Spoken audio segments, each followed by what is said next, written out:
Halo guys, halo teman-teman semuanya, apa kabar? Semoga yang sedang menyaksikan ini semuanya dalam keadaan sehat dan juga masih di rumah aja. Jadi video ini untuk melanjutkan postingan story gue beberapa waktu yang lalu, kurang lebih kayaknya sekitar seminggu yang lalu, dimana gue cerita gue team up sama Kavino untuk bikin question and answer, dimana teman-teman yang mungkin punya pertanyaan ke gue bisa ditanyain ke kavino.id. Dan di kesempatan kali ini gue akan coba untuk menjawab pertanyaan-pertanyaan tersebut. Disclaimer, there was a lot of you asking, jadi nggak mungkin semuanya bisa dijawab di video yang ini. Tapi semoga pertanyaannya tetap bisa mewakili buat teman-teman yang mungkin pertanyaannya nggak masuk ke list pertanyaan yang akan dijawab sekarang ini. Sebelumnya terima kasih buat teman-teman yang udah ngirim pertanyaan. Terima kasih udah meluangkan waktunya dan terima kasih sudah ikut bersenang-senang dalam rangka kepo bersama Iqbal. So that means a lot guys, thanks. Sebelum gue lanjut juga ke menjawab pertanyaan, mungkin gue akan ngasih sedikit update dulu situasi terkini di Melbourne kayak gimana dan aktivitas apa aja yang gue lakuin selama lockdown di rumah selama 2 bulan kebelakang ini. Jadi udah memasuki bulan kedua, sebentar lagi udah 14 hari puasa juga, nggak berasa banget.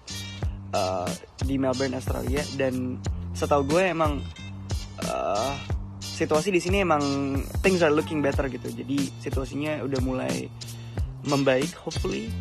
Sepengetahuan gue terakhir yang gue baca, current hospitalization-nya di Victoria, which is state di mana Melbourne ada, di mana gue tinggal, itu dikit kok, sekitar 18, so nggak nyampe under 100 case gitu untuk satu Victoria ya, yang cukup besar gitu.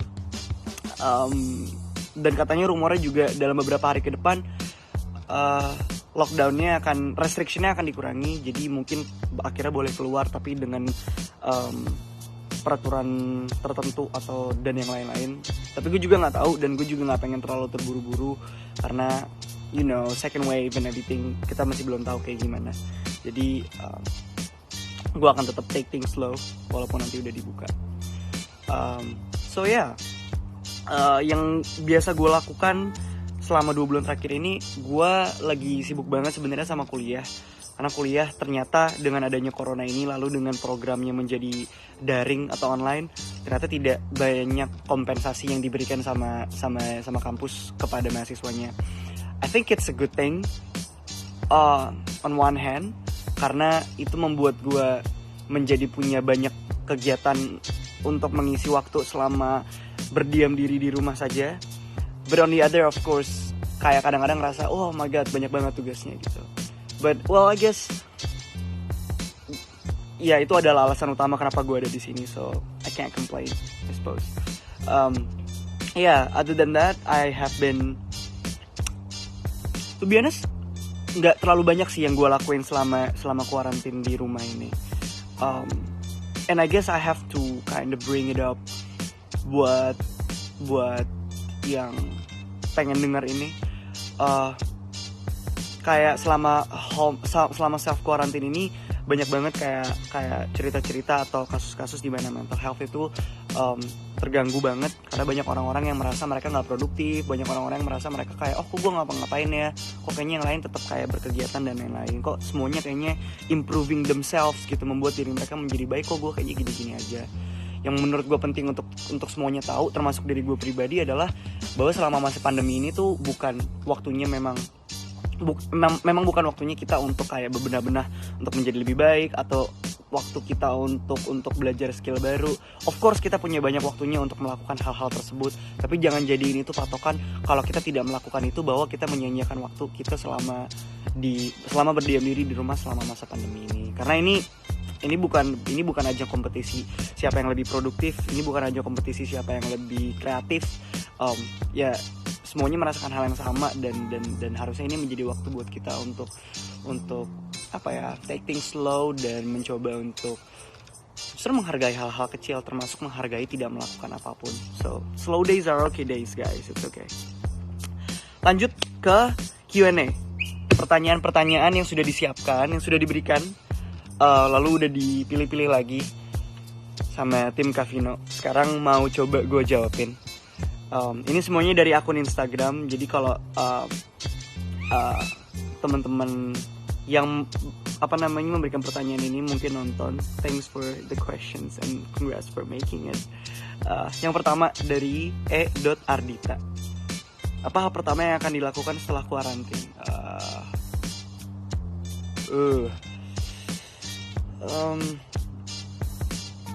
Pasti akan meluk teman-teman sih. Maksudnya pasti akan ketemuan sama teman-teman, lalu akan memeluk mereka. Karena gue ngerasa semenjak adanya corona ini bikin gue sadar kalau kayak we take hugs and cuddle and everything for granted. Kayak oh ya udah gue bisa hugs orang kapan aja gitu. It's okay, gue bisa tos orang kapan aja. But then when this thing happens, semuanya kayak oh my god, gue berharap kita bisa shake hands tapi ternyata nggak bisa gitu. So yeah, I'm gonna hug them. Anyone I can see here, or when I go back home atau ketika gue pulang siapapun yang bisa gue temuin, kan gue peluk. And then probably gue pengen banget makan ramen sih. Tapi puasa ya. Oh ya nggak apa-apa, bukanya di luar berarti. Iya, bukanya di luar. Makan ramen. Terus pengen ke taman sama teman-teman. Di sini tuh sering banget, nggak sering banget sih. Cuma salah satu kegiatan yang lumayan sering gue lakukan sama teman-teman gue tuh biasanya kalau nggak ke taman, ke pantai gitu. Terus biasanya kayak bawa apa sih? Apa tuh namanya? Bukan karpet, kayak alas gitu loh, taplak, untuk kayak jadi tatakan buat kita duduk di pasir atau nggak di rumput, and just have a talk, ngobrol, bawa speaker, dengerin lagu dan lain-lain, foto-foto. Kebetulan teman gue di sini banyak banget yang fotografer, pokoknya banyak videografer, fotografer, artis dari Melbourne, so it's fun hanging out with them. You have so many like crazy ideas in your head. Mereka bisa kayak langsung mengerti itu. So it's pretty cool. So ya itu yang akan gue lakukan ketika gue keluar dari kuarantin. Pertanyaan nomor 2 dari Balki Skyla _14. 3 rencana dalam 3 tahun ke depan. Oh my god, tough. Lulus kuliah.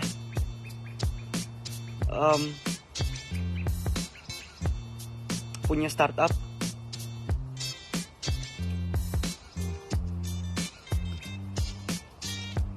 Nggak harus startup sih, maksudnya any type of business I suppose. Summerdo sudah manggung lebih dari kalau setahun 50 kali. Karena berarti kalau udah selesai kuliah udah bisa ngeband kan. Jadi maksudnya full on ngeband, full commitment gitu. Itu sih. To be honest sebenarnya nggak tahu apa yang banyak banget gitu yang rasanya pengen gue realisasikan, dan rasanya itu juga menjadi struggle yang gue dan teman-teman seumuran gue rasain. Dimana kalau ditanya kayak lu abis kuliah mau ngapain itu, 3 tahun lagi ke depan mau ngapain, kayak I think it can only go two ways. Either kayak lu banyak banget yang lu pikirin lalu lu menjawabnya dengan lu ngomong aja karena well itu mimpi boleh apapun itu setinggi-tingginya, atau kayak aduh gue nggak tahu banget gue mau ngapain gitu. Itu kayaknya gue yang kedua deh, nggak tahu banget sebenarnya, full of uncertainty guys. Nomor 3, Tiara DWL STR, seberapa penting pendidikan?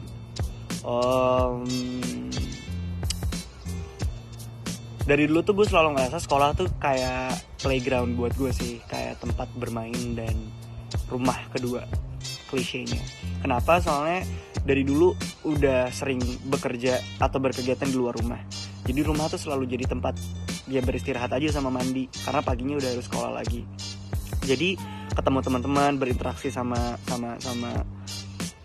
sekitar, lalu belajar problem solving, decision making dan lain-lain, itu semuanya banyak banget terjadinya di sekolah. Terus gue juga selalu percaya kalau sekolah atau mengenyam pendidikan tuh nggak cuma apa yang kita pelajarin di dalam kelas, tapi apa juga yang kita pelajarin di luar kelas, lalu apa yang kita pelajarin di perjalanan menuju kelas, dan perjalanan dari kelas menuju tempat yang lain. Itu semuanya tuh proses pembelajaran gitu. Jadi menurut gue itu semuanya penting dan cuma bisa didapetin di sekolah, nggak kayak dari jalur-jalur pendidikan yang lain, homeschooling dan yang lain gitu.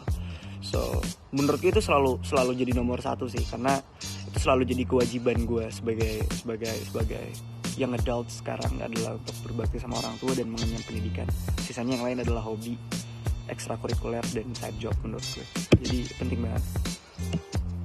Nomor 4, Dila Irsanti. Gimana definisi orang sukses menurutmu?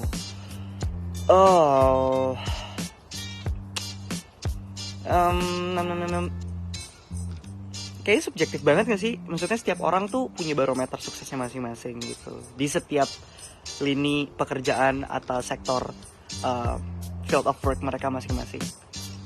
Jadi cuma kalau menurut gue, kayaknya yang universal adalah dimana ketika seseorang udah punya goals atau dreams atau bucket list yang ada di diri mereka, di kepala mereka, lalu perlahan-lahan si bucket list ini tuh sudah tercapai gitu, sudah dilaksanakan, terjadi, dilakukan dengan hasil yang sesuai ekspektasi atau bahkan mungkin lebih dari ekspektasi gitu. Nah balik lagi, semua mimpi dan goals itu kan subjektif. Jadi tiap orang punya definisi yang masing-masing. Yang universal lagi menurut gue adalah sukses tuh nggak ada template-nya. Jadi nggak ada yang kayak lo tuh harus kayak gini baru lo dibilang sukses. Lo tuh harus dapetin ini baru lo tuh dibilang sukses. Nah itu menurut gue tuh nggak ada. Karena misalnya ambil contoh gitu ya. Misalnya kita ngomongin film. Kayak definisi sukses untuk sebuah film atau seorang filmmaker itu kan beda-beda banget. Mungkin ada filmmaker yang kayak menurut gue tuh sukses kalau film gue ditonton sama sekian juta orang. Menurut gue film gue tuh sukses dan gue sebagai filmmaker sukses kalau film gue dan juga guanya masuk ke award gitu, misalnya masuk dapat piala citra gitu misalnya. Jadi orientasi kesuksesannya adalah award. Atau menurut gue sebagai filmmaker dan film gue akan sukses kalau film gue banyak dapat banyak impactnya ke masyarakat di Indonesia. Jadi menurut gue barometer suksesnya itu berat banget dan super subjektif. Jadi setiap orang punya kriterianya masing-masing. Makanya gue percaya kalau kesuksesan itu tidak mengikuti validasi orang lain. Jadi nggak perlu omongan orang kayak lo sukses, lo baru ngerasa sukses. Jadi sukses tuh juga datang dari diri sendiri. Perasaannya datang dari diri sendiri ketika lo ngerasa bersyukur, being grateful, but not necessarily being satisfied tuh. Karena menurut gue itu dua hal yang berbeda sih, menjadi bersyukur dan menjadi tidak puas terhadap suatu karya. Ketika kita bersyukur, itu menurut gue berarti menjadi okay atau menerima keadaan apapun yang kita punya saat itu adalah yang terbaik yang kita bisa lakukan. Tapi not being satisfied atau menjadi tidak puas tuh perasaan yang bikin kita pengen selalu kayak membuat sesuatu yang lebih baik, belajar dari kesalahan, belajar dari pengalaman sebelumnya. Itu menurut gue dua hal yang harus selalu ada di mindset orang-orang sukses sih, bersyukur dan selalu tidak puas gitu. Hope that answers dan tidak terlalu belibet. Pertanyaan nomor 5 yang berikutnya, Aristia ada. Suka duka kuliah di luar negeri. Apa ya? Suka duka kuliah di luar negeri. Sukanya dulu kali ya. Sukanya mungkin jadi lebih mandiri kali ya. Mungkin kalau buat gue pribadi mungkin jadi lebih mandiri, karena akhirnya gue jadi punya alasan untuk tinggal sendiri dan melakukan semuanya sendiri gitu, mencari jalan keluar untuk suatu problem yang gue punya in terms of kuliah, pekerjaan dan lain-lain. Semuanya lebih independen gitu, lebih mencoba untuk menyelesaikan semua masalahnya sendiri. Apalagi ya, mungkin punya point of view atau punya sudut pandang yang lebih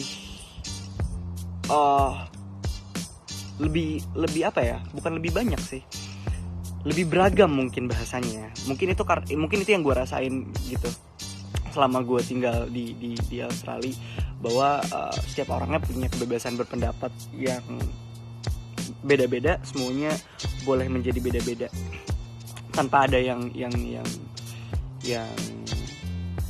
bersikap diskriminatif gitu terhadap siapapun yang punya belief atau value seperti itu. Jadinya juga sudut pandang gue terhadap suatu masalah atau terhadap suatu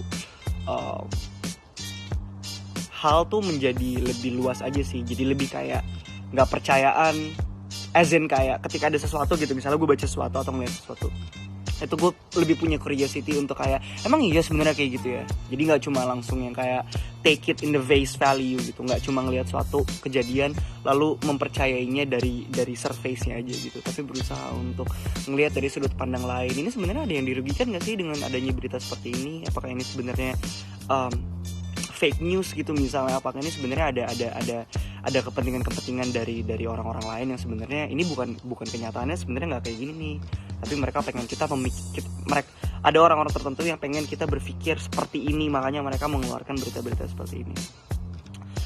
Itu rada belibet tapi hope you guys get it. Jadi itu mungkin yang bikin gue lebih kayak apa ya, lebih banyak mikir kali ya gara-gara kuliah di sini. But I guess it's a good thing. So, karena akhirnya gue jadi punya critical thinking sama apapun yang gue baca atau gue lihat. Dukanya apa ya, jauh paling dari keluarga, dari teman-teman dari Jakarta.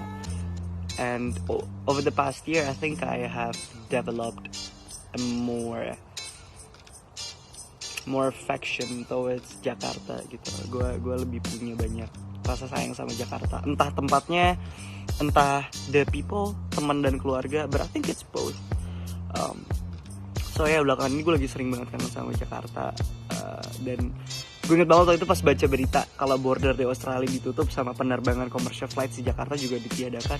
Gue kayak berarti gue stuck dong di sini. Gue kayak but yeah, hopefully I can go back home dan meet up with my friends and family, and hopefully teman-teman juga yang ada di Indo.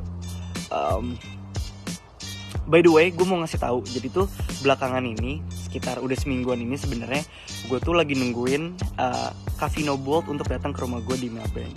Jadi buat yang belum tahu, Cafino Bold itu adalah varian baru Cafino dengan kopi yang lebih kuat dan juga gula yang lebih sedikit. Stronger coffee and less sugar.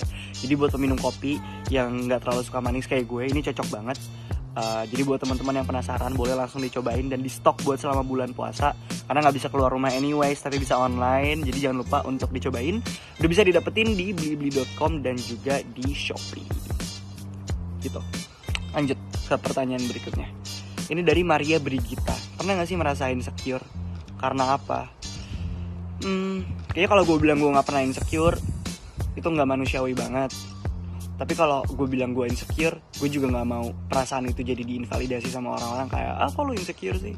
Karena gue nggak jarang dapat reaksi kayak gitu ketika gue berusaha untuk open up tentang apa yang sebenarnya gue rasain tentang diri gue. But yeah, I guess gue juga belum overcome fully. Maksudnya gue belum berdamai sepenuhnya dengan segala keraguan yang ada di diri gue. Jadi gue juga nggak terlalu nyaman untuk kayak publicly ngomongin tentang hal tersebut gitu. But yeah, dan gue percaya semuanya itu proses ya. Jadi apapun yang gue rasain ini, gue ngerasa ini normal untuk seorang anak umuran gue, seorang remaja yang adult umuran gue. Jadi I see it as a process. Jadi gue menikmati aja gitu kegalauan dan keinsecurity-an ini menjadi proses yang semoga nantinya bisa membawa gue ke arah yang lebih konten di masa depan. Nomor 7, Rucita Ciru. Suka streaming film apa selama di rumah? Jadi di semester kali ini gue tuh lagi ngambil kelas film gitu, film studies. Jadi kayak analyzing film, terus belajar kayak sebenarnya lebih ke teori-teori film sih, teori-teori what makes a good film good. Terus apa aja sebenarnya nilai-nilai yang bisa dinilai dari sebuah film, kayak estetiknya, film form, naratif, dan menurut gue ini suatu apa ya, kayak gue mempelajari hal yang dari dulu sudah gue lakukan tapi nggak pernah tahu nama teorinya gitu. Jadi I have been enjoying it a lot. Jadi tiap minggunya gara-gara gue ngambil kelas film ini, gue tuh dikasih film untuk ditonton gitu. Dan seru-seru banget filmnya. So I guess it's kinda like giving me excuses untuk menonton film daripada bekerja. Tapi di waktu yang sama menonton adalah bekerja karena itu adalah kelasnya. So I don't know. So it's been pretty fun. Jadi karena film-filmnya yang ditonton tuh kebanyakan film-film tua atau nggak film-film yang bukan dari Hollywood gitu. Jadi ketika gue bisa menonton film di luar kelas itu, gue lebih memilih untuk nonton film-film yang ringan sih.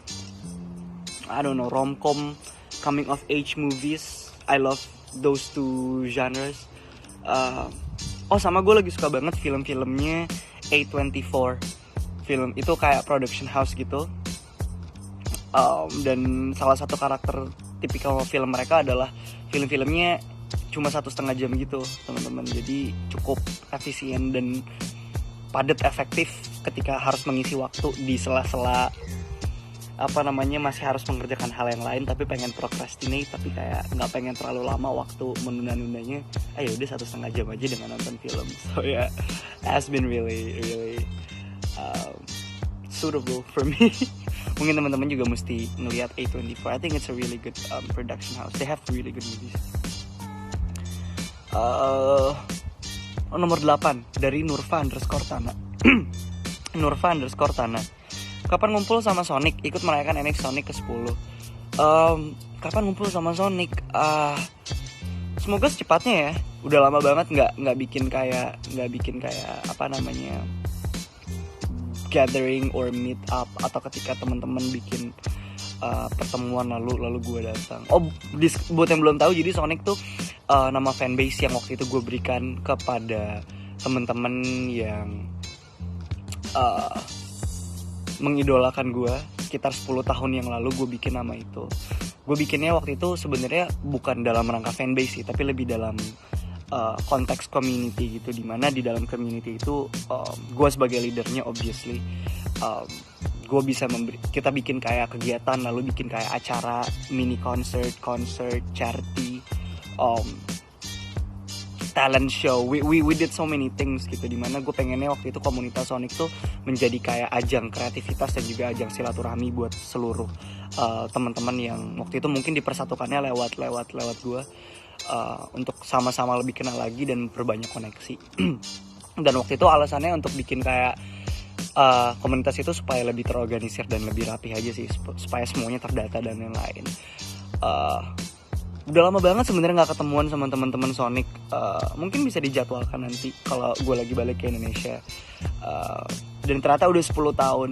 Dan yang gue ngerasa gila tuh, I used to think about this a lot. Jadi ketika gue waktu itu bikin umur 10 tahun, kebanyakan yang ada di dalam komunitas itu juga anak-anak atau teman-teman yang seumuran gue. Berarti mereka juga 10 tahun, 11, 12 atau di bawahnya. And as I grow older, they grow older, so we grow older. Jadi kita sama-sama tumbuh bersama gitu loh. Terus gue ngebayangin aja gitu nanti kayak once we're 40 or something, terus kayak oh iya gitu ya, dulu dia tumbuh bareng sama mama gitu, sama papa, you know, kayak we're growing up on the same pace gitu. Jadi I don't know.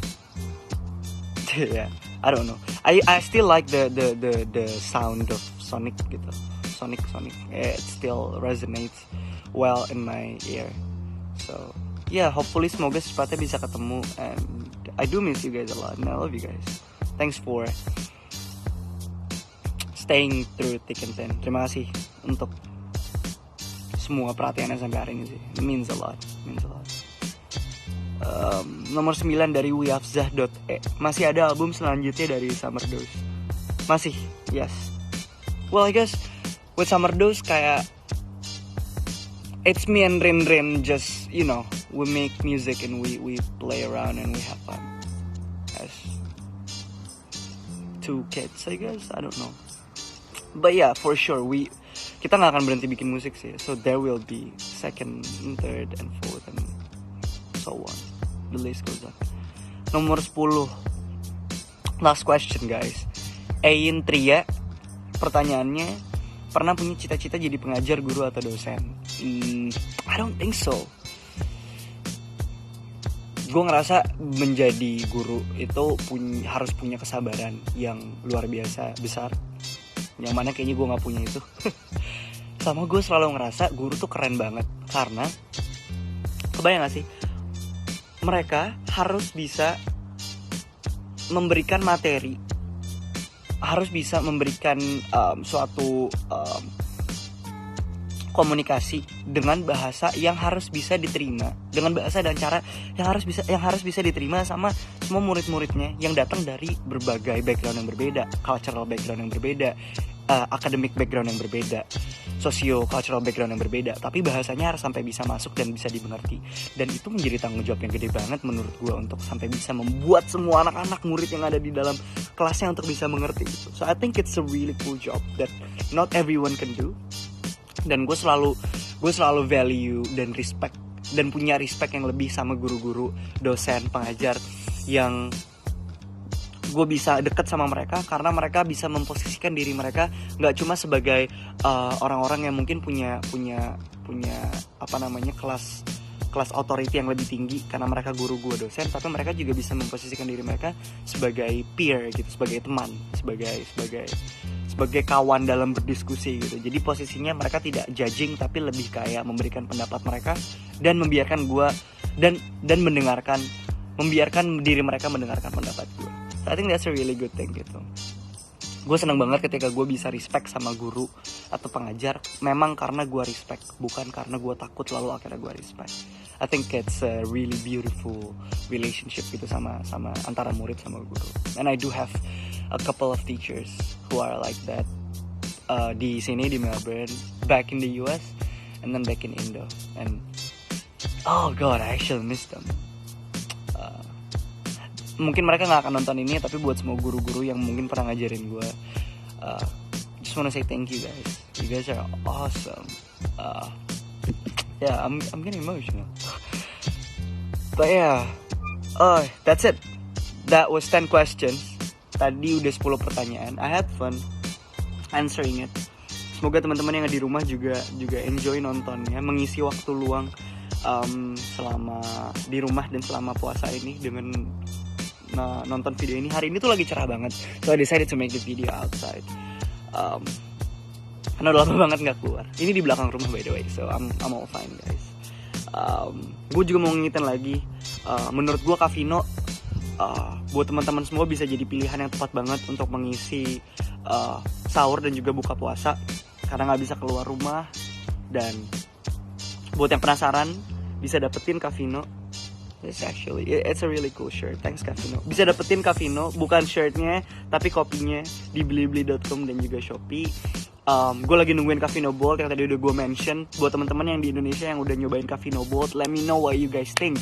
Kasih tahu apa perasaan kalian minum Kak Vino Bold, terutama buat yang pencinta kopi dan yang gak terlalu suka manis. Kabarin gimana, mungkin tulis di komen di bawah, so bikin gue makin gak sabar lagi nantinya. Yeah, thank you guys for watching. Thank you for your time, and terima kasih sekali lagi buat pertanyaannya.